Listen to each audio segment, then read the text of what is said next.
Anybody who knows the geography of Ireland knows that Tyrone is nowhere near County Galway. Tyrone is up in the top of Northern Ireland.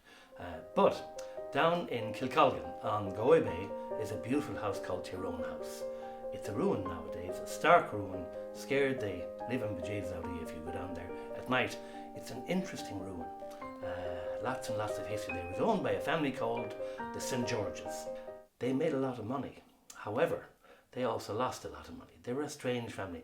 They were granted in 1680, they were granted 15,777 acres of land. That's half a county. It's an enormous chunk of land for a bunch of people who really had done nothing for their tenants, for sure, and for the rest of Ireland.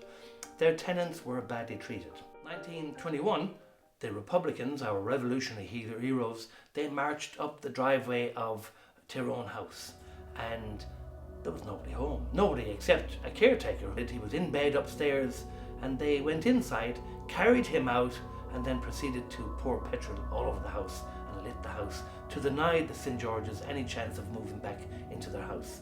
And of course, in the meantime, the hope was that when the land was divided up, those local heroes would get sorted with a farm. And sure enough, they did. They were all looked after eventually. My name is James Martin. I'm from Tyrone, Kilcolgan, and my great-grandfather was the caretaker of Tyrone House when it was in its glory.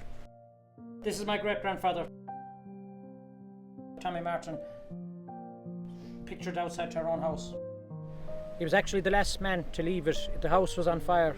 It was lighting on fire by the local people that burned it because they believed that the Black and Tans were going to set up home in it, and the local people burned it, and he was inside in it. They had to carry him out while it was burning. By the 1930s, that estate had been broken up. The St. Georges, as a family, had left the district. No one left of that whole family.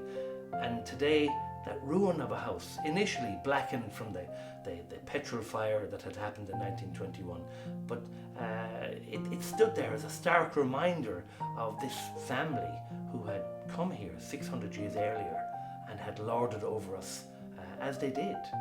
And you know what? When they burnt that house, the caretaker, he said he was the only person in the house.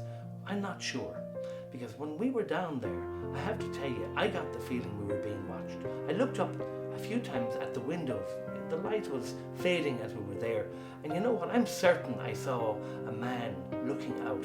There were two men actually. One looking out a window to the left of the doorway upstairs.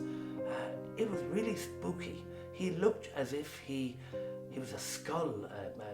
His eyes were drilled out of his head, and he was looking right down at me. I tell you, I wasn't comfortable. I have to tell you, the hair was standing up on the back of my head. St. George or no St. George, I wanted out of that house as quick as I could.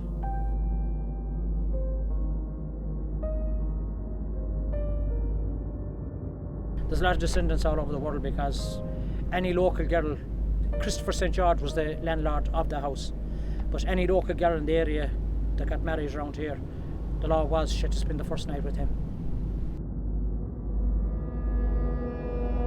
Some paranormal people set up there sometime last year, and they came a few nights, and they said they saw things and saw a lady standing in a window, all dressed in white,